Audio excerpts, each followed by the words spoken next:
Star-studded ang Sinulog Festival karong tuiga. Nakighugoy-hugoy ang mga Kapuso Stars sa mga Subuanon sa pagsaulog sa kapistahan sa Batang Jesus. Anong report ni Mark Reggie Abella.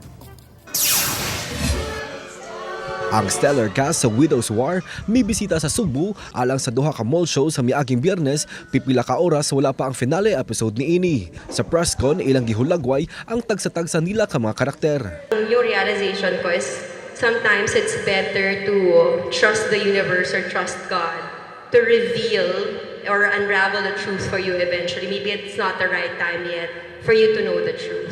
Sa magkapatid, yung character ni Galvan at saka ni Aurora, kahit na mortal silang magkaaway sometimes, di ba, love and hate relationship, pero at the end of the day, yung sila pa rin talaga ang magkakampi, magkapatid pa rin talaga. Mato di Timmy Cruz nga nagdala sa papel nga Mercy, nakatabang ang ilang kasuod aron mahimong maayon nila pagdala ang ilang mga papel.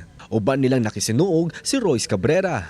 Human sa presscon, milahos na sila sa unang mall sa Enclave Park Mall sa Dakbayan sa Mandaue. Sangko sa langit ang kalipay sa mga Subuano nilang mga fans sa ilang pag-abot nga sa yunggatang kanila. Mas mikusog ang hugyaw, dihang giatagan og higayon ang usa ka avid fan nga makauban ang cast sa Widow's War.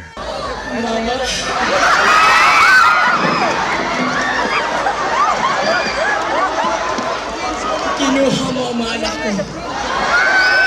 Mama? Sino ka para tawagin akong mama?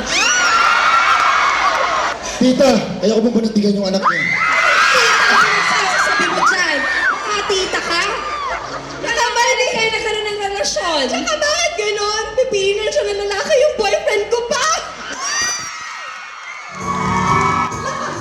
Human ni ini, milahos ang cast sa second mall show sa The Terraces, Ayala Center, Cebu, Cebu City nga napuno-puno na sa gaatang nga mga fans. Wala na mapugni ang kalipay sa mga fans, dihang gihalaran sila og awit sa mga cast.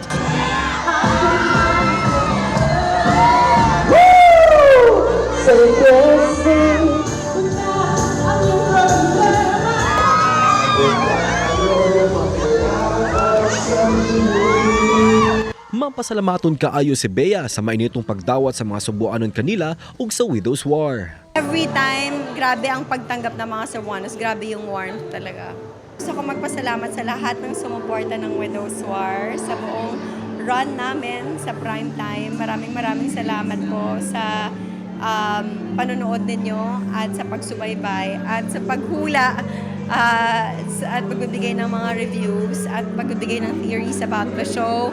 That really meant a lot for us at you made us feel loved and gusto rin namin iparating sa inyo yung pagmamahal namin para sa inyo. Kauban si Clans Gabutin, Mark Reggie Abella. Balitang Bisdak.